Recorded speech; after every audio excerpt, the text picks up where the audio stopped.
Hey everybody, I am so excited to introduce you to a very special author today. This is Elysia Butler, and she has an incredible book that she has written to inspire today's teens. Will you tell us the title? And I'm going to ask you all kinds of questions. Okay, yeah, so the title is Become the Hero of Your Own Story, 52 Tips to Teach Today's Teens.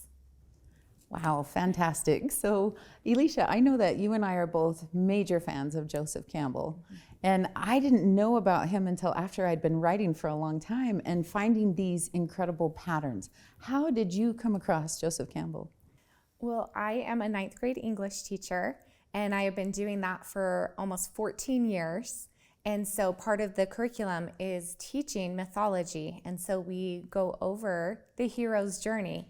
And I've been doing quotes every single day or week in my classroom. And so really, I feel like that has kind of evolved with how kids are in charge and being able to become their own heroes. That's beautiful, because one of the things I've seen for the monomyth is what they call it, is that there's these specific steps that people will go through. Every single individual has an incredible story, right? Mm-hmm. And on their own journey, there will be these places or places where the death of the old you and then the rebirth or transformation into the new you. And for my authors, just even knowing about this is really, really powerful. Now, we're talking about teens. And so you were in the classroom every day and seeking to empower them. So why? Tell us why this is so important, especially right now. Teens have my heart. I've always known I wanted to work with teens and to be able to help them. And right now, I'm seeing so many teens struggling with anxiety, depression, self-harm, self-doubt, self-esteem issues, and even suicidal attempts. And I've just felt like I need to be able to give something that can help inspire and bring about conversations that teens and parents can have together. And this is done in such a simple way, yet so powerful, because I've taken it through the steps of the hero's journey without people actually knowing that that's what I'm doing. So they'll have something of a call to adventure, right? Where maybe they don't want to go and do something, or something comes up and they're like, I don't want to do this. But then there's things that I would say in my classroom, a quote that will support it. And then there's some tips to give for conversations for parents to have with their teens. So it goes call to adventure, trials and challenges, and then coming up and with new knowledge. The ultimate boon is what it's called, where the hero overcomes these challenges and then they receive a gift. And that gift, and especially for my audience, is that gift of new knowledge and that belief that they can do these hard things, even though maybe it wasn't their choice to be put in these situations, but that they have the ability to choose and to decide what their future gets to look like. So you mentioned seeing so many issues that teens are facing today. And so using even these quotes and these tips and these techniques, you've been seeing a major difference in your classroom. And so is this why, because I know so many parents, they struggle. I don't know how to talk to my teen. I don't know how to empower them or inspire them. Sometimes they won't even talk with me. So tell me what you've seen in the classroom as they're going through some of these steps, and then, the conversations that it's bringing forth, and what you're seeing with parents and other teachers who are using this book. So in my classroom, I will typically have a quote up with a famous one, or it could be something that I just say. One of the things that I say all the time, and I think it's actually Jim Rohn who coined this, but you're a combination of the 5 people you spend the most time with. And I love that, because with teens, it's all about their friends and their friend groups. And so with this one, I really make them stop. I'm like, hey, I want you to list the 5 people you're spending the most time with. I want you to think of their positive and their negative qualities and what you would want people to envision you like. Because whether you know it or not, You are a combination of those. So let's choose wisely with it. And I'm always telling them, you get to choose a different playground if it doesn't feel right. If you do not feel like a better person after being with other people, like you should leave a friend group feeling better about yourself than worse and questioning things. And so it's opened up a lot of conversations for these kids to go, oh, do you know what? Yeah, like maybe I do need to make a difference. And I've had some friends of my son. I teach my son, and so some of his friends are in my classroom too, but I'm friends with some of the moms, and she's reached out just saying, thank you so much. This has opened up so many conversations with our kids, and the one with surrounding himself with someone positive has been a huge change. So many parents have reached out after reading this and saying, I didn't know how to start these conversations. And so what the book does is it opens the door for that. It opens it up to say, what did you think of this? How did you feel about this? Can you think of situations that happen? And with other teachers using this, quotes are powerful. Mm-hmm. They are so powerful, and everybody can relate to it in a different way.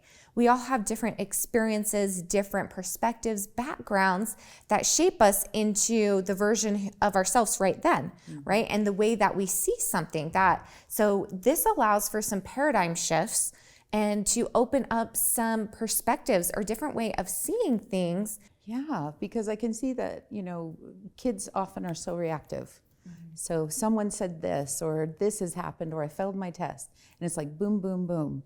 But what you're doing is allowing that impetus of a moment between stimulus and response. Mm-hmm. So all of a sudden they're like, oh, I visualized this. Oh, I know what to do now. I'm going to take a breath, and maybe I'm going to behave better, or I'm not going to hang out in this situation because it's not serving me. And how wonderful that it's a tool to let the answers come from within rather than this preaching to. It's like, what do you think about that? Have you been in a situation like this? What are your thoughts on this? I love that. It empowers the teens. Yes. Well, and that's what we want, because I feel like so many times we're in a situation where a lot of parents want to eliminate any challenges, anything that is going to get in the way of their kid reaching that high levels of success. Mm-hmm. But the problem is that the kids are not learning for themselves how to navigate these challenges because they want mom and dad or grandma, grandpa, whoever it is, to come in and fix it for them. Mm-hmm. And so the shift that needs to happen is that for these kids to believe that they are capable of figuring it out. They are capable of really becoming their own hero. Yeah. And they're going to have mentors, they're going to have guides, they're going to have friends along the way, they're going to have monsters, right? These challenges, these trials that they didn't want, but the reality is that's what life is. Mm-hmm. It's not going to be all sunshine and rainbows. We are meant to have those challenges, and through those challenges and being in that dark cave, right? Yeah. In the dark, scary times thinking, I don't know how I'm going to do this.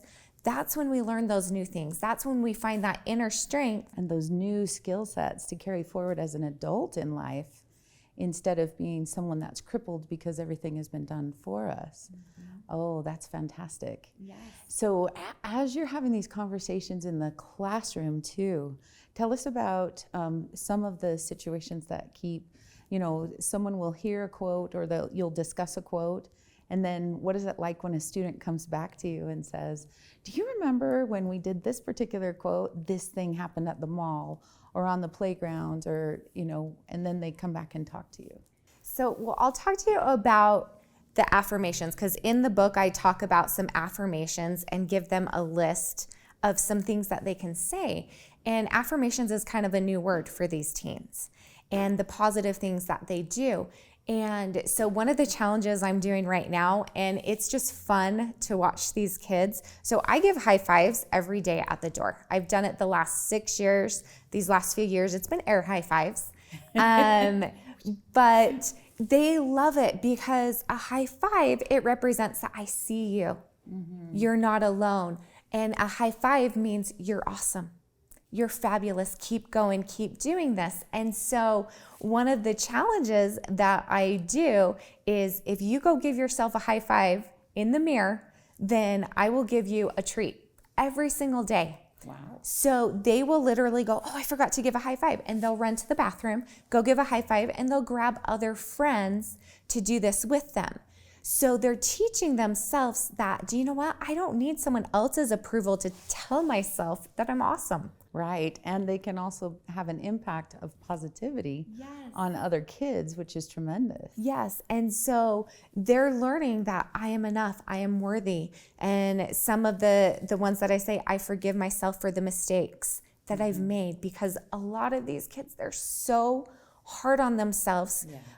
Because they think they need to be perfect, that mom and dad are not going to approve, or they're going to not be okay with them doing bad on a test or making a mistake. And they're not going to be loved. Yes. And therefore, how can they be the hero of their own story if they're making mistakes? So how do you, in the classroom, just because this would be great for parents as well, how do you in the classroom reinforce, like, I know there's that term failing forward, but how do you reinforce, it's okay to make mistakes, and how do we pick ourselves up and keep going? Because that's what makes for an extraordinary hero's journey. Yes. Well, I'm thinking of a couple different situations here, but they see me mess up all the time. I'm an English teacher. Guess what? I still misspell words or go, you guys, I was wrong. So they see me failing, and every time I'm like, do you know what? I messed up. And guess what? That's okay. And it's okay for you to mess up as well. I don't know if you want me to go here with the background as to how this came about. And So let me just ask you that specifically, because I think that'll be good. Is that all right? Okay. So let's go deep for a moment.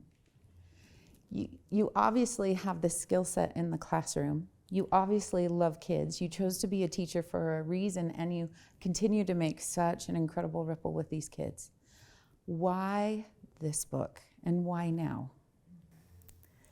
Yes, we are going to go deep here. And this book and why now, I actually had the most tragic thing happen to me in my classroom. It was November 11th, just this last year, so 2021, on Veterans Day, and the PTA had sent out an email asking if any vets wanted to come. And usually I miss those PTA things. I mean, we get a lot of email from the schools. And so, but this one stood out, and I thought, do you know what? What if I asked my dad to come in?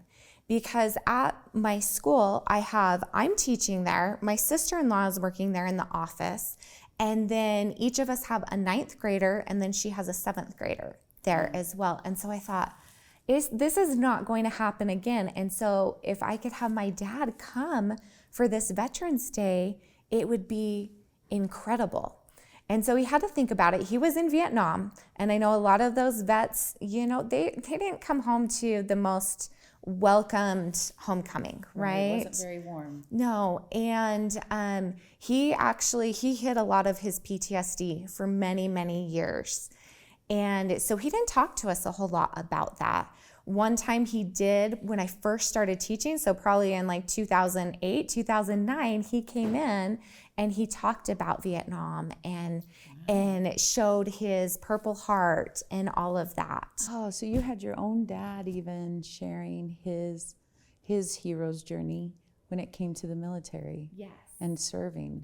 Yeah. Wow. So he did that years ago, and then he wasn't sure if he wanted to come in and do it during class again, but he came that morning, and there were other vets. The school was lined with flags. We had patriotic music playing, and it was beautiful. My whole family came, and we had this picture of him when he was in Vietnam. And so we held that up, and I just had my arm around my dad most of the morning as we welcomed in the students, and tears came to his eyes every time a kid said, "Thank you for your service," because he didn't hear that a lot. No. He didn't hear that, but for him to know that, wow, what I did matters. what I did matters, and these kids recognize it. And so we welcomed people in all morning. My dad and I went to 3 different classrooms with some other vets, and we led the pledge that morning together. And then we looked at some of the posters others had brought. I hugged my dad more that morning, and we laughed and tears of gratitude for our country. Just as I feel like Veterans is a very patriotic day, right? Like we remember the sacrifices of those who gave their lives. And so he came that morning and then went home, and he was coming back to talk to my advisory class. And my mom came back with him that afternoon, and my sister-in-law brought her class in that she was subbing. So I had a class in there. He was telling stories about how they lived on hooches. And so this is basically like like a tent on stilts in Vietnam, because the water was so high. And was talking about that, had the kids laughing about, my dad does not cuss. And so he does not cuss, but there was a dog there that was already named. And so he's telling this story to these kids. He's like, and guess what his name was? And they're like, whispering. Yes, and he's whispering. He's like, the dog's name was Shit. And so you have all these teens like, did this grandpa just say that like at school out loud? And so they're laughing, and he's asking about all of their different, who has someone that has served, and going and talking, kind of like what we're doing, going one-on-one. Tell me about your hero. Tell me about your hero. And then he actually has never shared this story in the classroom before, but he talked about him meeting my mom. And that it was at this dance, and he felt like the luckiest man for that woman to say yes to him. And he pointed over at the kind of my bookshelf and said, and there she is. That's the love of my life. And earlier that morning, my mom, so while my dad was welcoming people in the morning, my mom had written this Facebook post about how my dad is her hero, how she's loved him and been so proud of him for everything that he's done in service, and then after coming home with that PTSD, and then serving. My dad served his country, and then as well he was an English teacher. Oh, I didn't know Yeah, that. he was an English teacher, and so I followed his path with doing that. And but shortly after he shared that story of how he met my mom, the love of his life, of course the kids were like, oh, so cute, I want that, right? I mean, everybody wants that. But right after he said, Leash, I'm feeling a little dizzy. And I just said, Dad, do you need to sit down? And so he's like, yeah, I think that would be a good idea. And so he walked over, and I got him put in my chair, and his head tilted, and he passed away in my classroom in my arms. So we got him down to the ground, and I just held him. And somehow I was really calm. And I had two sweet students. My mom's running around panicking because, all of this happens in a flash, right? Going from the sweetest story to he's not breathing. Right. And so my mom's like, who can do CPR? Who can do CPR? And I had a sweet student say, Miss Butler, I can do this. And so she stepped up and she did CPR on my dad. Another sweet student of mine counted the cadence until the ambulance got there. We weren't ever able to revive him. It's hard. I felt him leave. Like, it was a tragically beautiful experience. Right. Because we had the best last day together. You did. And he talked about his love of his country, of God, and of family. And it embodies that American hero, but also the hero he is and he was my whole life. Yeah, and what's so beautiful is he came full circle. Like, after not being recognized in Vietnam, you know, his road back home was full of still peril because he wasn't accepted, and then he had the PTSD. But here at the culmination, you present to him his elixir of life. Yeah. You know, you showcased him the students that said, thank you for your service. All of those beautiful things encompassed, and your students, even in the classroom, got to see the culmination of a hero's journey, really, right there in the flesh in a beautiful way. I mean, most men that have served would not have a better way to go. To be honored and the love of their life across the room and their daughter honoring them. That's huge. Yeah. Yeah, so you'd been working on this book for a while because it was some things that you were gathering anyway, because you not only work in the schools, but you also work outside of the schools as consultant because of all the things you're seeing and because of parents coming to you. Yes. So at that moment, maybe not in that exact moment, but on the heels of that, what was it that you said, I'm going to do this book now? Between what you experienced with your father and what you're seeing with teens in the country. Well, I've had this happen a couple times. So I think death is the greatest teacher of life. So you don't know when your last breath will be. You're not promised tomorrow. And I know this is in my heart, and I have researched Joseph Campbell's, I've taught it forever. I just didn't know how I was going to formulate it. And I wanted it to be something that teens would read, that parents could read, that it didn't take forever to sit down and read, you know, a 500-page novel. And so honestly, it came to me, I feel like intuition, spirit, God, whatever you want to call it, comes right through me. And I feel like the veil is very close to me, and very sacred experiences have happened leading up to my dad's death and after, and being guided. And I honestly wrote this in 2 days. Wow.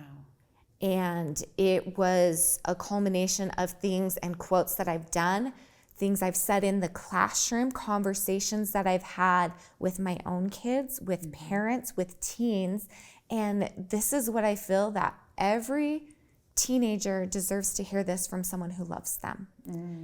And whether that's me, even if I don't know them, even if they haven't been in my classroom, they deserve to know that they're enough and they're loved and they're capable of becoming their own hero. Yeah. And so it was inspired that it's time. It's time to spread your wings. You have been given this gift and you need to stop waiting to fly. And it was, you know, because I've kind of been going back and forth. My dad was an educator and an administrator, and I have my master's in administration leadership as well. And I've been going back and forth. Do I do this? Do I not? And this was kind of a sign like, no, your path is to write this book. Your path is to do your teen empowerment courses to help kids build their resiliency, to have those tools and be in the classroom for now and then see where things go. But being in front of as many teens as parents as possible to get them on the same page that they can rise above these challenges and become heroes together. Right, which is beautiful. And I would like to share, you know, on the heels of COVID and some of the most divisive elections that we've had in the country, and some uprisings and people needing to own their voices and their own journeys, but teens have been kind of left in the dust and struggling with isolation and other things. And I found it fascinating that the U.S. Surgeon General actually put out a warning that the mental health of our teens is really at stake. Like, we're losing more to suicide now than ever, and even just their regular mental health on a daily basis is really a struggle. So you choosing to have a bigger ripple at this time, when teens are hungry for what you have to offer, and parents are saying, please give me tools that will help me relate to my child. And also other teachers in the classroom, like you drawing from all of those years of experience and having this empowering relationship with the kids that you do, being able to gift that to other teachers who are working with teens all around the nation is extraordinary. So I just have to say I'm so delighted that you have chosen to step up. You crossed the waters from the ordinary world into the extraordinary world, and you're choosing to have a bigger ripple, which is beautiful. So how could parents and teens find out about your book and also find out more about the work that you're doing inside the classroom as well as outside the classroom with some of these courses that you're teaching? So the book will be available through Amazon, hopefully getting into other places. For right now, for sure, Amazon. I will have links on my website too. My website is thehopehero.com. You can find out more about my courses there.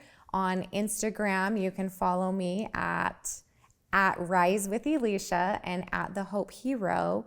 And really, I'm going to be doing a lot more speaking. I'm speaking at some schools coming up. I am doing some church functions where I'm going to speak to teens and the parents, because a lot of times these teens, they know what I can offer, but lots of times there's the disconnect because the parents don't realize that their kids are struggling. I've had quite a few situations happen just recently where they think my kid is fine. They tell me they're okay. And but they're really not. They're not. And these are good kids. These are kids they're on the honor roll. They're involved in athletics or in SBO offices. So these kids that people think, oh, stereotypically, I don't need to worry about them. But the reality is that every kid needs these tools. Yes. Every kid needs them. And a lot don't come to me until it's crisis mode. So we need to back up, because the cure is prevention. The cure is empowering yourself and your kids with tools that they can put into practice each day. So my book has those little nuggets right throughout the way, but if you love the book, which you will, and it should be in every classroom, it should be in every classroom, then what I have with these programs, it's called the Hero Course, is the first one that I'm doing, and it's a self-study. It's an 8-week self-study. So if they want to just get the recorded stuff and work through the workbook with their teen, these parents, they can do that. Which is beautiful, because it's the life skills, it's the resiliency that's so desperately needed right now. How to move forward despite chaotic times and waters, how to keep going, how to find your strengths. And as you said, how to become your own hero. Yes. So, and that's what I want for kids and for parents, because everybody's struggling a little bit right now. And we need to remember that we are in control of what we can control. We can't control what's going on out in the wide expanse of the world, but we can control what we put into our minds and what we do on a daily basis. like you said, even the 5 people that we hang around. So each one of these chapters and tips is going to have quotes that inspire, and then tools that they can begin to implement and talk about and work into, so that they can continue progressing. I love that there's a progression in all 52. That's an entire year. And what's amazing to me too, I was thinking about this on the way to this interview, is when that year is up, the teen will have developed into a new person, and they'll start a new year of school or a new year of learning, and everything will apply because the circumstances have changed. And so what's my hero's journey this year? How am I going to show up in the world? How am I going to be more of a positive influence? Am I thinking about all of these things that make me me? Yes.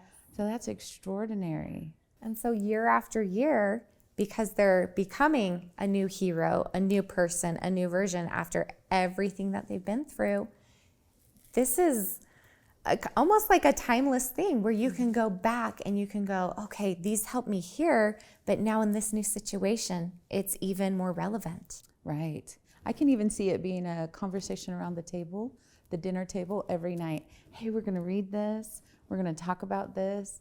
And instead of the disconnect or miscommunication, there's real deep, hey, these are things that we're gonna talk about and address. Yes. Oh, that's beautiful. So you've been in the classroom for so many years. What is different that you're seeing now? I think a lot of it is the changes in exposure with social media, the information that kids can get from all different sources and not knowing where it's coming from, what exactly to believe, and also with the isolation, the separation with a global pandemic that we've been in.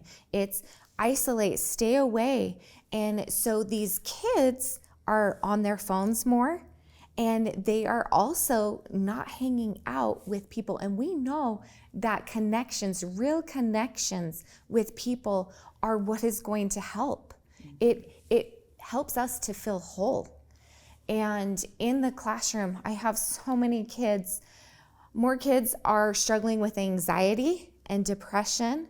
We're getting a lot more 504s, which are accommodations as that the teachers will work with the kids. But more and more, it's the anxiety that is building up. And I think it's this panic of the unknown.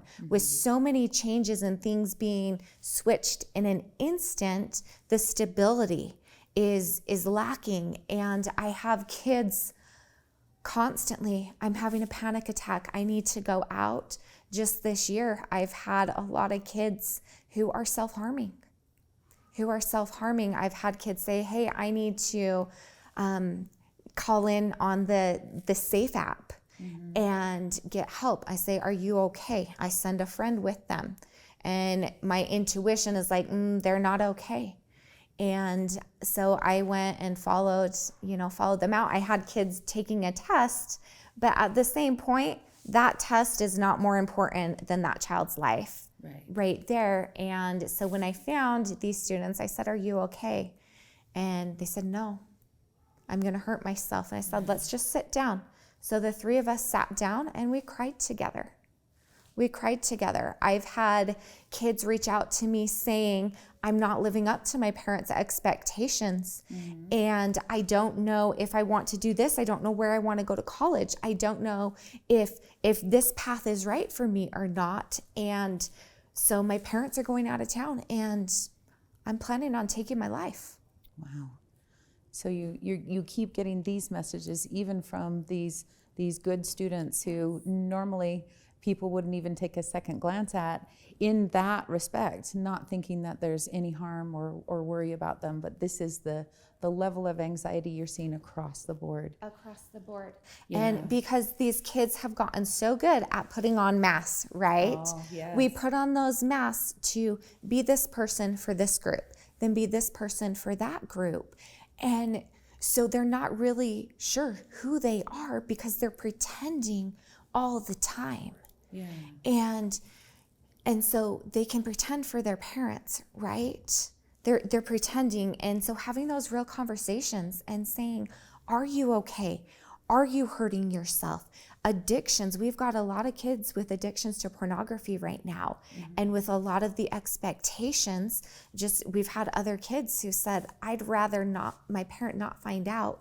And if I'm going to be in trouble, I might as well take my life.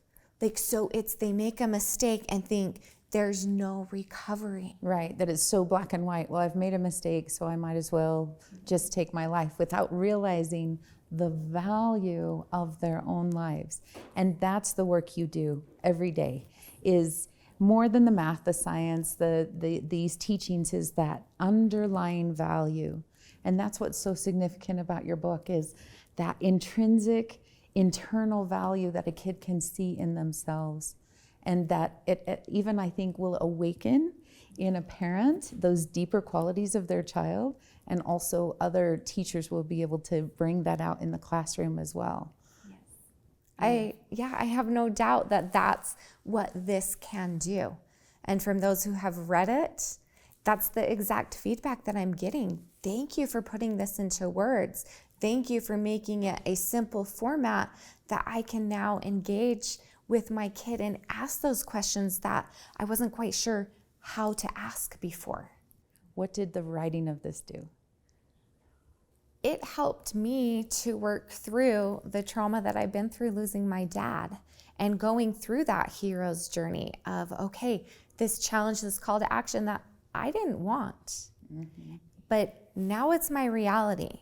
So am I going to play victim to this, or am I going to figure out and have some tools to be able to learn to become that hero, that person that I now get to be because of what's happened? And because of the influence that your dad had on you. Yes. Yeah. So when you completed it, how did it feel to have, I don't know if you printed it out or if you looked at that last page, but how did it feel to complete your manuscript and to know you were ready for publishing? It gives me butterflies. It gives me butterflies. And I did print it out, and my mom is who edited it with me. So we had multiple edits and sat down together. And she's just so proud of me, and she knows that my dad is so proud of me too.